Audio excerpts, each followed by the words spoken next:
Formative assessment as a term in education has become a really big buzzword, and there is a lot of material out there about what it is and what it isn't. When we're talking about formative assessments in this series, we're working with Rick Stiggin's definition, and we're dealing with the three-part structure. The research on formative assessments that really got everyone's attention focused on formative assessments in classroom settings with full populations, using formative assessments with the three-part structure, had results that rivaled one-to-one tutoring. And so that's why formative assessment became such a buzzword. But then when we went to implementation, everyone's interpretation of what counted as a formative assessment was a little bit different. I myself, when I started, I thought my quizzes happened during instruction. And so I thought that if I had my quizzes and I just averaged them up, that those were my formative assessments, and then my summative was the test, because it happened at the end of instruction. But what I didn't realize was that that was not enough of a structure for the students to actually improve their performance. Plus, all of it was evaluative feedback. I wasn't providing any descriptive feedback. So there was a lot of misunderstanding about what a formative assessment was. Another layer of my misunderstanding focused on formative instruction.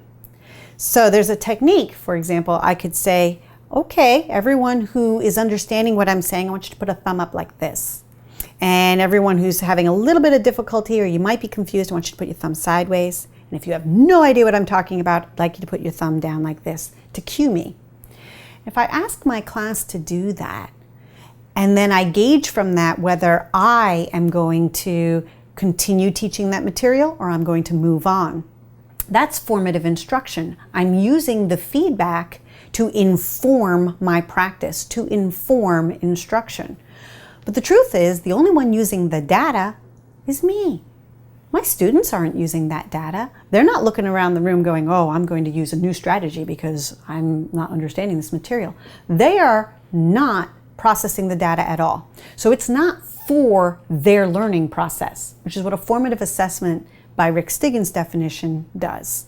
So all those techniques where we have red cups, yellow cups, and green cups to show where we are in the process, anything that cues the teacher to inform their decisions about what to do is formative instruction.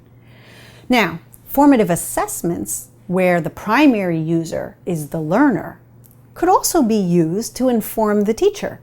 Just because I make sure the data is available to the learner and they're using it to improve performance doesn't preclude me as the teacher to go, I have a pervasive amount of students who need some more work on this. I'm going to spend more time.